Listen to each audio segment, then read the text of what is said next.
Oke, jadi halo, selamat datang lagi di podcastnya Sorosmith. Jadi hari ini tuh kita udah dapat kedatangan tamu spesial karena ini yang paling banyak di request karena kalian tuh suka penasaran kan sama sosok di balik sertifikatnya yang dikeluarin oleh Sorosmith. Itu tuh siapa sih sebenarnya orang yang mensertifikati cincin-cincin kalian? Nah, ini kita sudah kedatangan. Silakan Pak perkenalkan dirinya. Ya, selamat datang Pak, Selamat apa aja, karena juga bisa ditonton pagi, siang, sore sih Pak ya. Perkenalkan saya Julian Nur, mungkin lebih akrab dipanggil Julian Alfianur. Oke, jadi Bapak Julian ini adalah orang di balik sertifikat yang kalian dapati di box cincin kalian itu. Oke, jadi di sini silahkan mungkin Bapak bisa sampaikan Bapak itu sebenarnya bekerja sebagai apa sih di jamnya Bapak, jam labnya Bapak. Terus habis itu Bapak itu mungkin kemarin lulusan mana, kok bisa punya jam lab gitu loh Pak? Lab Alfianur Oke. itu lab saya sendiri, Iya. dan kebetulan saya juga sebagai gemologisnya atau tenaga ahlinya. Oke. Alfianur sendiri ada 2 nih, di Jogja sama di Semarang. Oh ya. Di Semarang saya juga punya asisten gemologis di sana, tetapi baik di Jogja maupun di Semarang penanggung jawab gemologisnya saya sendiri. Oke, jadi Bapak ini adalah seorang apa ya, yang memiliki tapi juga yang bekerja langsung ya Pak ya? Ya, Langsung kira-kira. masih sampai saat ini ya Pak? Betul, kira-kira begitu. Oke, ada 2 nih cabangnya, ada di Jogja, ada di Semarang juga. Tapi Bapak aktif di Jogja atau di Semarang juga? Saya Semarang mungkin 1 bulan datang 1 minggu. Oh iya, hanya untuk nilai-nilai Ya, aja ya Pak? ibaratnya ngambil persenan. Oke. Oke. Jadi Bapak ini lulusan mana sih Pak sebenarnya? Saya GIA Thailand, Pak. GIA Thailand, ya. Thailand, oke. Jadi ada beberapa kampus GIA di seluruh Indonesia, seluruh dunia, dan saya ngambil yang di Thailand karena memang Thailand punya kekhasan sendiri. Oh, oke. Dia satu-satunya kampus GIA yang ada kampus ada sekolah untuk colorstone, ada sekolah untuk mutiara, ada jewelry, Lengkap bahkan ya, juga ada untuk diamond. Oke. Ya. Jadi kalau bagi yang belum tahu, ini GIA ini adalah apa Pak? GIA itu satu lembaga atau institusi pendidikan sebenarnya ya. Dia institusi pendidikan tentang batu mulia atau gemologi, tetapi dia juga sebenarnya mengeluarkan labnya. Jadi ada, kalau kita bilang GIA itu ada 2 nih, sebagai institusi pendidikan, juga sebagai laboratori. Lab juga, oke. Ya. Nah kalau misalkan perbedaannya sendiri Alfianur dengan GIA itu apa sih Pak? Karena ada banyak yang nanya juga, ini apakah sertifikatnya tuh dari GIA kayak gitu? Iya, kalau bedanya ya kita bilang beda tipis ya enggak, beda jauh ya enggak gitu ya. Tapi yang jelas saya sendiri sekolah di JAE, saya lulusan JAE Thailand, saya punya sertifikasi JAE Thailand, tetapi saya bukan bekerja untuk JAE. Saya bekerja untuk Lab Alfianur, lab saya sendiri. Kalau pertanyaannya apa sih bedanya JAE Thailand atau JAE dengan Lab Alfianur? Tentunya perbedaan yang mendasar adalah sana JAE, saya Alfianur. Persamaannya apa? Kalau di JAE Alfianur, di Lab Alfianur, kami menggunakan metode atau teknik identifikasi yang saya pelajari di JIA, dan saya menggunakan peralatan yang standar minimum ya, standar untuk yang bisa dipakai untuk jam testing laboratory. Ada beberapa alat advance, tetapi jika Anda lab batu mulia, Anda harus punya standar jam testing ini. Oke. Iya. Jadi bisa dikatakan bahwa Alfianur jelas bukan GIA, tapi karena Bapak itu belajarnya dari GIA, mungkin standar-standar yang digunakan itu sama atau serupa gitu ya Pak ya? Sama persis dengan GIA. Katakanlah misalnya ketika kita mengidentifikasi jenis batunya apa gitu ya. Caranya sama seperti yang diajarkan di GIA. Oke. Ya. Lalu ini namanya apa? Nah, saya juga namanya seperti di GIA. Contoh yang simpel nih, ada orang bilang di pasaran, ini batu apa nih? Kecubung misalnya gitu ya.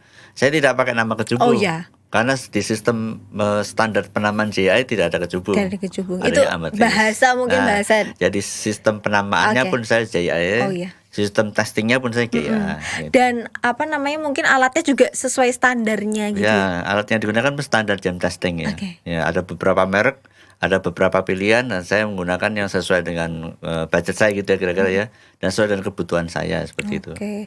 Jadi udah jelas ya kalau apa namanya Bapak Avianur ini bukan GIA, maksudnya dia itu labnya itu bukan titelnya GIA, cuman beliau itu menggunakan ilmu-ilmu yang yang beliau serap ketika sekolah Betul, dan akhirnya diterapkan ke Avianor itu sendiri. betul.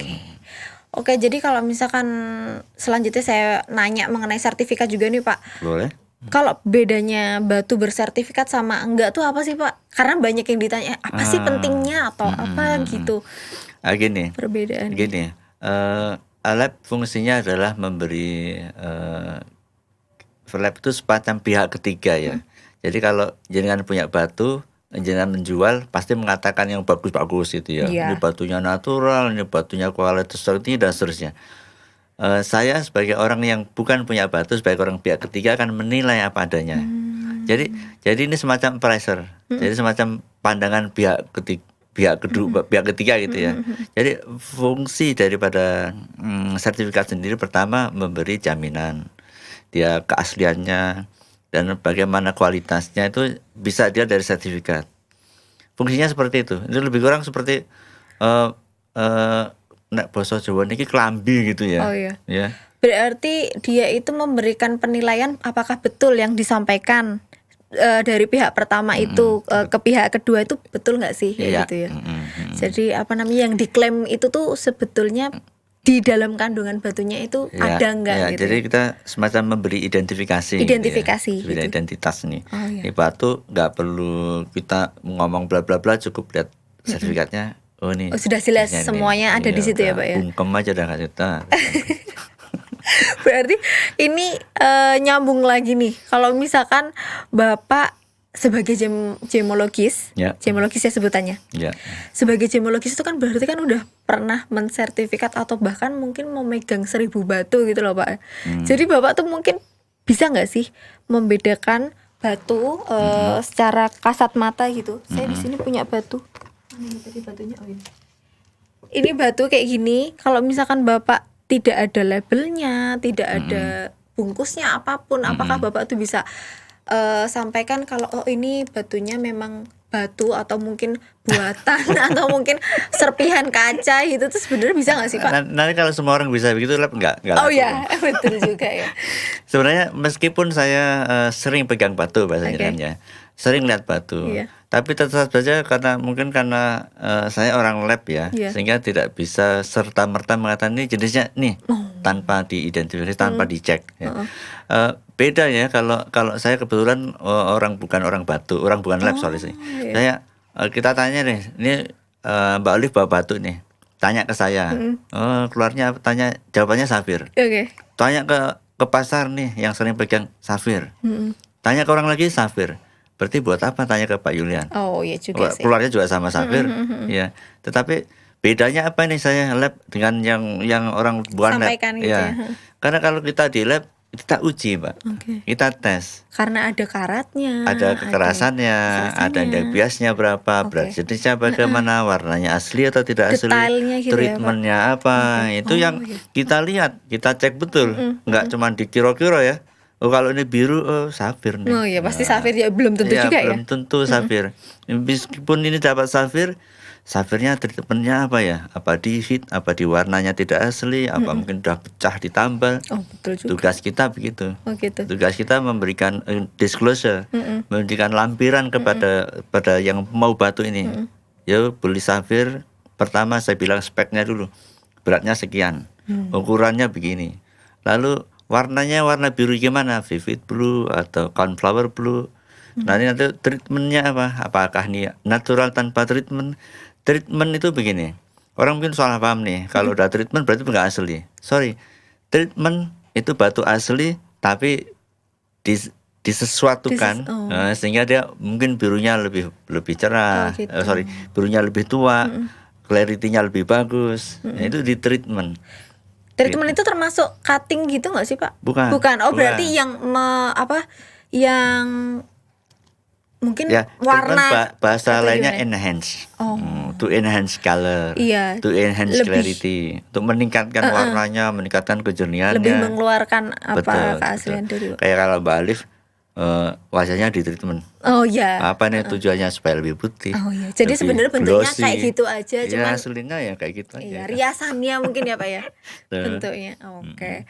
Jadi kalau misalkan tadi yang Bapak sampaikan, mungkin Bapak tuh juga ya tidak bisa dipungkiri mungkin Bapak tahu gitu, tapi malah Bapak sendiri tidak yakin kalau tidak diuji lab gitu ya. Betul, karena pertanyaannya kepada saya yang orang lab. Iya.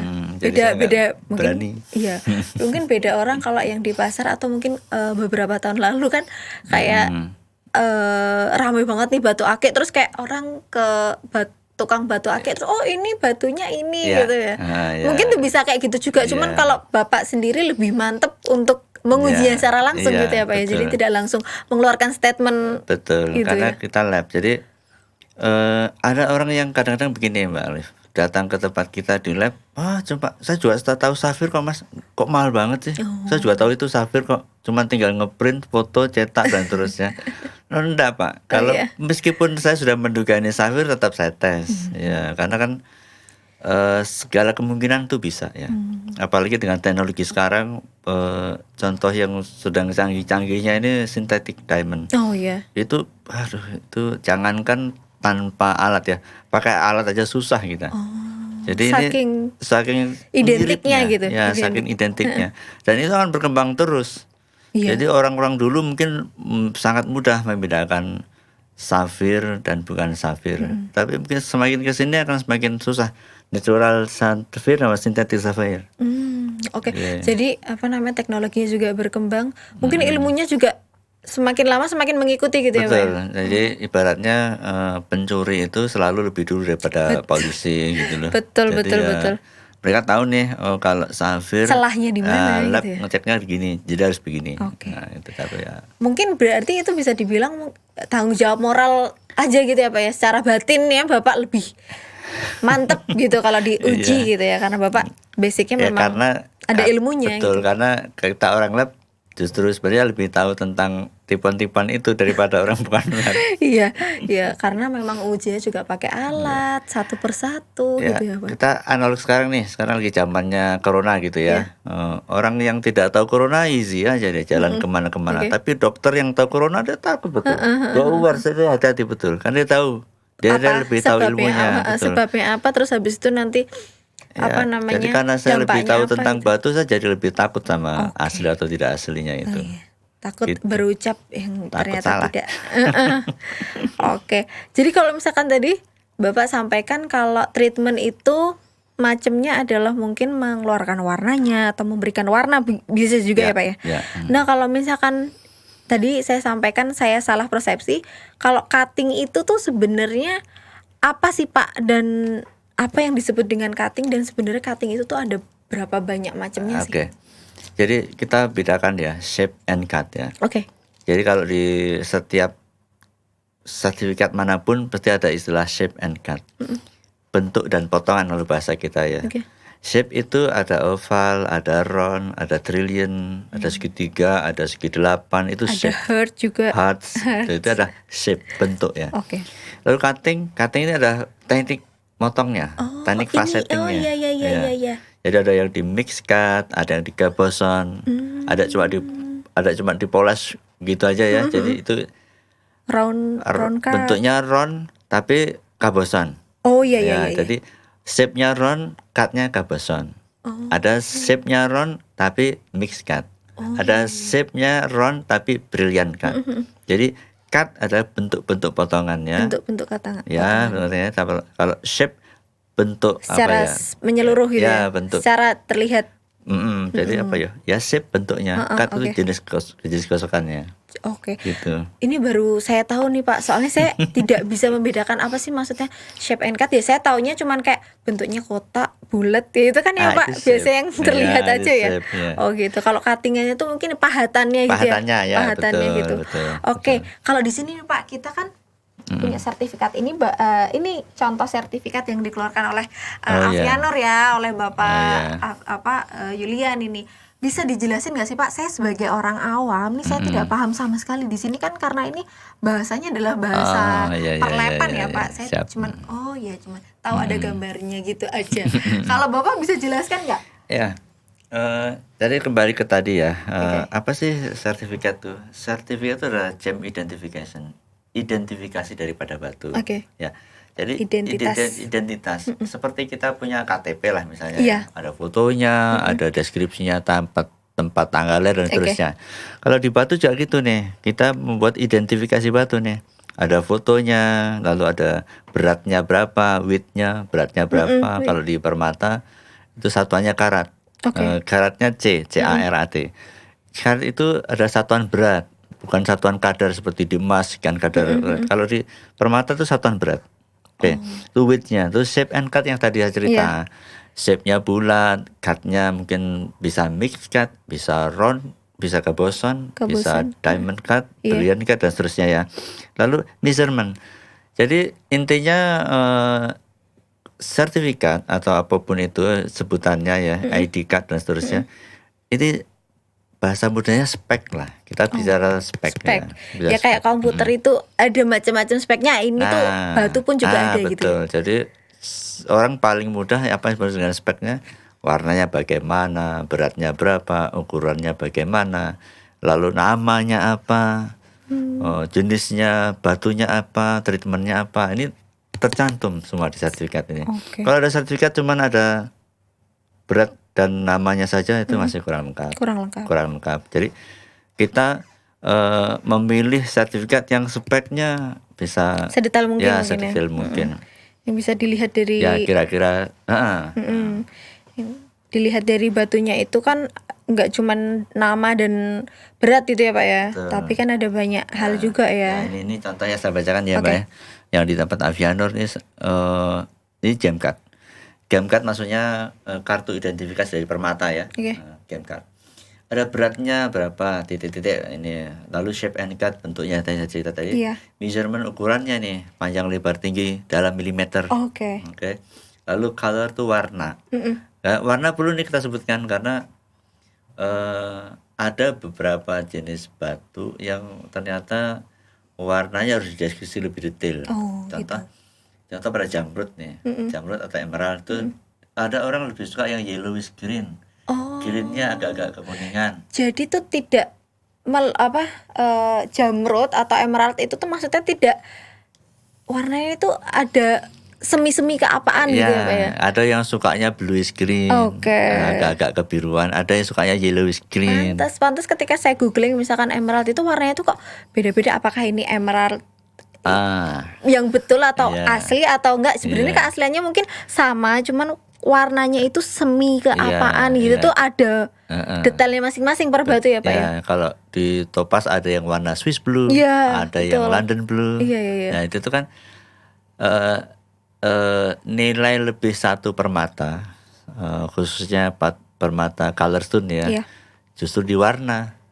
Sehingga kita harus description warna dengan tepat, detail juga dengan tepat. Jangan warna hijau dibilang biru, warna kuning dibilang orange, pink dibikin merah. Ini kan kalau tidak teliti, tidak standar nih matanya ibaratnya ya kadang-kadang meleset juga nih. Ini pink apa red nih? Gitu kan. Tapi kalau penilaian warna itu berarti juga ada standar internasionalnya Pak, maksudnya yang dimiliki Bapak dan dimiliki orang Amerika gitu itu sama nggak sih sebetulnya? Sebenarnya sama ya, cuma ada istilah kita color chart ya, color chart, tabel warna ya, yang itu menjadi panduan kita nih. Kalau ada confused, bingung, ini udah masuk pink atau masih red nih? Kadang-kadang kan agak satu ton aja beda gitu ya. Kan begitu ya. Dan perlu diketahui juga waktu how to grade the color, bagaimana menggrade satu warna itu juga ada tekniknya. Misalnya nih, ini ada contoh batu Ayo. yang tadi. Nah, seperti ini Mbak Olive. Ini kan di sini disebutkan bahwa batunya itu berwarna apa ini? Blue green gitu. Iya. Kapan dia warna blue green? Harus face up, harus tampak dari depan. Jangan meng-grade-nya dari belakang terus pakai background cahaya itu udah salah. Beda lagi Udah nanti salah. ya. Iya, karena jadi ini adalah teknik-teknik yang harus diketahui atau yang dipakai lab gitu ya untuk meng-grade warna. Jadi menilai warna harus posisi batu harus begini, cahayanya harus begini. Kemudian nanti warnanya apa ini?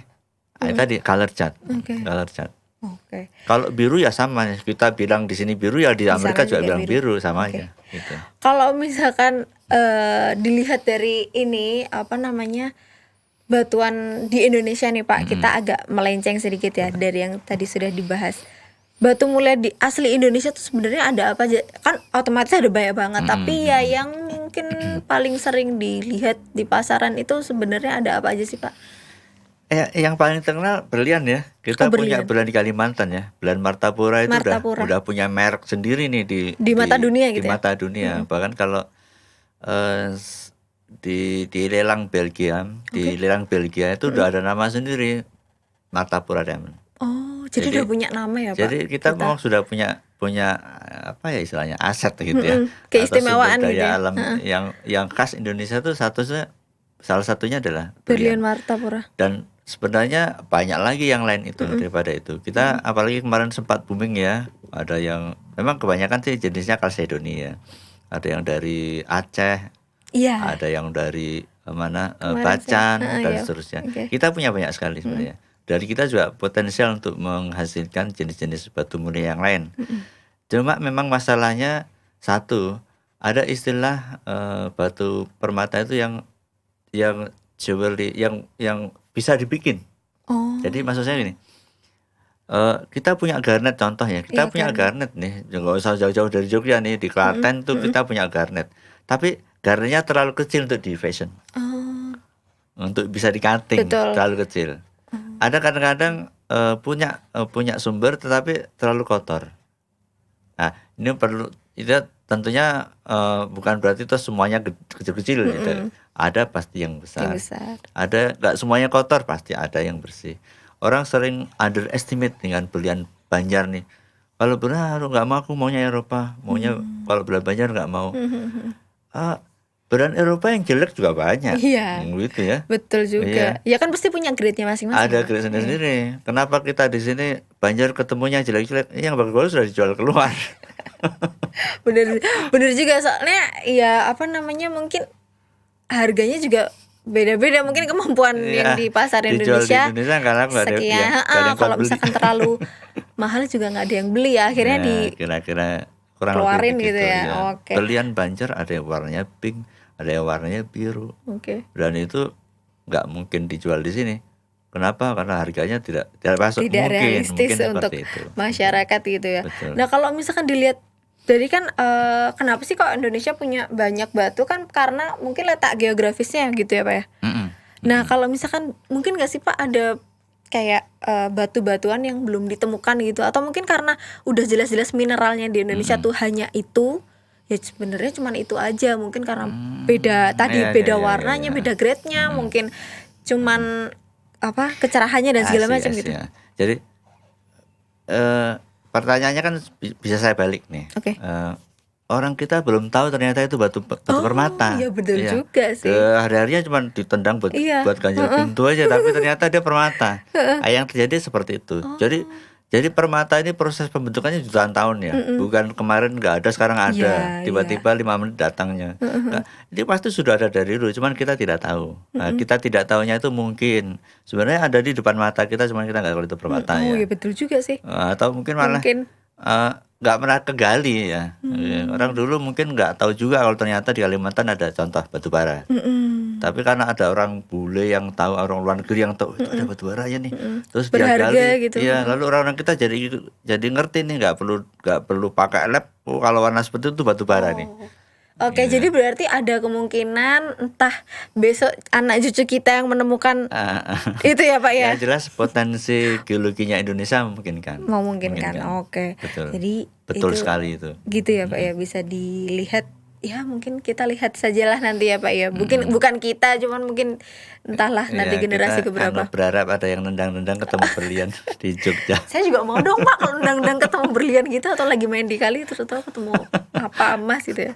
Nah kalau misalkan Bapak ini selama jadi gemologis, pernah nggak sih Pak ada menemukan cerita-cerita yang menarik gitu? Kalau saya pernah denger ini juga lucu banget, cuman yang lain mungkin boleh deh diceritain. Apa ya? Oke. Jadi fungsi lab Oke. itu hanya mengidentifikasi jenis batu. Tapi kadang-kadang ada orang datang ke lab tanya khasiatnya. Oh ya. Malah tanya. Klinik ya Pak? Jadi saya pernah begini. Jadi ada satu konsumen, saya tidak bisa sebutkan. Iya. Tapi yang pasti dia luar kota. Oke. Dia datang ke tempat lab saya, terus kita cek dilalah ya, kebetulan habis dia ada orang lain juga yang masukkan ke lab. Batunya mirip, Persis itu. persis. Yang satu berlian, yang satu sintetiknya atau tiruannya berlian, sorry. Tiruannya berlian. Yang jelas bukan berlian. Sudah saya keluarkan semua labnya, hasilnya sudah dibawa pulang semua. Lalu yang bukan berlian tadi datang ke lab, Pak, batunya ditukar. Aduh, ketukar. Stres kita, Pak. Bukan masalah nilainya ya, tapi ketukar tuh bagi kita masalah ya. Iya, karena kan Ini trustnya ya, Pak ya. Karena ini punya orang ya, punya orang, ketukar itu kan problem berat ya. Itu udah stres nih, cari itu yang jangan-jangan tur sama yang tadi itu, mas yang tadi. Terus tak kejar ke sana, waduh, nggak kejar, orang udah pulang nih. Terus gimana Pak? Ketukar gimana Pak? Nah, dia bilang gini Mbak Alif, ini tadi ada jinnya. Sekarang jinnya mana, udah nggak ada. Ada isinya gitu. Ada kodamnya. Ya ampun. Jadi saya bilang, wah, agak tahu mas, coba dicari di dalam aja. Mungkin jinnya lagi ngaso gitu ya di. Jadi dia terus masuk ke dalam, saya, terus keluar. Gimana mas? Ini udah ketemu mas. Aduh. Alhamdulillah. Oh berarti nggak ketukar, tapi cuman mungkin Pergi. jinnya pergi. Ini lagi diapain sih gitu? Mungkin dia agak risih terus dia keluar Mungkin gitu ya. kering mbak ya. Aduh ya ampun. Itu ini baru aku denger sih. Aku pikir tadi yang diceritain tuh masalah yang itu. Oh alah ya, itu lucu juga ya Pak ya. Habis kita kan sudah stres bener mbak. Iya. Itu kalau ini nilai orang, ini punya barang orang, Iya. ketukar kan kita takut banget ya. Jangan-jangan berlian yang tadi ketukar sama yang ini. Kita lihat ya, enggak Pak, ini memang punya Bapak ini, enggak ketukar, saya bilang gitu kan. Yakin gitu Enggak Bapak Pak, ya? tadi ada kodamnya. Aduh, nah itu saya rasa. Itu yang tidak bisa dilihat di. Aduh, Itu tidak bisa lihat pakai alat apapun ya Pak, soalnya jadi Bapak tidak Ya, bisa. Aku nanya, terus gimana Pak? Mungkin kodamnya apa di dalam mungkin? Ya Pak, coba saya cari di dalam. Sudah, saya tutup aja, saya suruh masuk ke dalam, udah cari sendiri aja kodamnya. Itu konyol banget Pak ya. Saya lagi benar-benar lagi denger ini ceritanya. Iya. Soalnya kemarin Bapak cerita tuh Kali-kali yang itu. masalah ada orang ngotot, ini saya punya batu, ternyata itu adalah serpihan kaca itu loh Pak. Yang saya pikir itu tadi mau diceritain. Iya. Itu emang macam-macam sih ya. Soalnya kan ada kepercayaan yang mungkin Iya. kayak punya cekelan gitu ya, Betul, istilahnya jadi, kalau orang Jawa gitu ya. Jadi memang orang senang permata itu bermacam-macam motif Mbak ya. Oke. Ada yang investasi, ada yang karena tinggalan, Oh iya. ada yang memang ada kandungannya dan seterusnya ya. Jadi orang punya motif macam-macam. Dan kita di lab tidak ada motif. Iya. Ya, netral aja. Kita netral aja. Pihak netral. Mau itu barang mahal atau barang murah, kita ceknya sama. Oke. Iya. Mau itu ada isinya atau nggak ada isinya, kita ceknya sama. Oh iya. Jadi Ya tergantung kandungannya aja. Yes, pokoknya saya cuma ngecek berdasarkan lab, Oh, standar iya. lab gitu aja. Oke, kalau untuk Hmm. pertanyaan terakhir nih ya, karena udah mau selesai nih waktunya, walaupun udah masih banyak banget yang mau disampaikan gitu ya. Kalau untuk batu favoritnya Pak Yulian sendiri tuh apa sih Pak? Karena saya lihat ini Bapak ini juga nggak pernah pakai cincin, Bapak ini juga kayak ya udahlah Mbak, karena saya udah melihat ribuan batu mungkin tidak tertarik, tapi mungkin pasti mungkin ada, aduh yang ini tuh bagus banget tuh. Apa Pak? Ini susah ini. Karena saya memang kebetulan berangkatnya bukan dari hobi ya. Oh, iya. Memang ada job, ada Iya. dan seterusnya. Background saya geologi dan saya memang senang permata gitu, ngecek permata ya. Jadi kalau favoritnya Saya senang warna hijau sih. Oh, warna Warna hijau. hijau sih. Heeh. Emerald. Ya, saya lebih senang Favorit. Oh, Garnet, apa? Garnet Favorit. Oh, garnet. Oke. Hijaunya, cuman ya nggak pernah beli. Saya pikir itu yang jadi mas kawinnya bapak gitu, yang diberikan ke istri gitu. Ada nggak sih pak yang kayak gitu pak? Yang kayak istrinya mungkin aku suka ini gitu, terus nanti bapak cek ini aku kasih gitu. Ada nggak pak? Untungnya dulu belum main permata waktu nikah. Coba kalau udah mungkin, saya juga kalau punya suami gemologis mungkin saya akan minta yang aneh-aneh mungkin gitu ya pak ya. Nggak minta sertifikatnya aja. Enggak lah pak, gitu. Jadi menarik banget ya pembicaraan kita karena sebelum-sebelumnya itu kita bahas tentang apa namanya hubungan antar pasangan gitu. Ini sekarang kita bahasnya yang agak serius nih, tapi tetap dikemas dengan tetap menyenangkan gitu ya. Sekali lagi terima kasih ya Pak Yulian. Sama-sama, karena Mbak Ade. sudah sampaikan edukasi juga untuk customer Sorosmith dan untuk saya pribadi juga. Jadi saya sekarang saya tahu bedanya shape and cutting gitu. Jadi kalau misalkan mau melihat stone tuh nggak hanya serta merta suka warnanya atau apa, mungkin bisa jadi ini harus aku kasih dulu ke Pak Yulian biar terbukti gitu. Identitasnya tuh jelas gitu ya. Gitu. Jadi penting banget untuk kalian tuh punya identitas untuk stone kalian. Jadi kalian bisa datang langsung ke Pak Avianur, dan kita pun juga ada kita ada store khusus stone. Kalian juga bisa beli di situ. Nanti kalau misalkan nggak usah khawatir karena semua stone-nya kita, semua cincinnya kita tuh juga dari Bapak Avianur yang mengeluarkan sertifikatnya begitu. Terima kasih semuanya sudah mendengarkan dan menonton kita. Sekian, terima kasih. Mari Pak.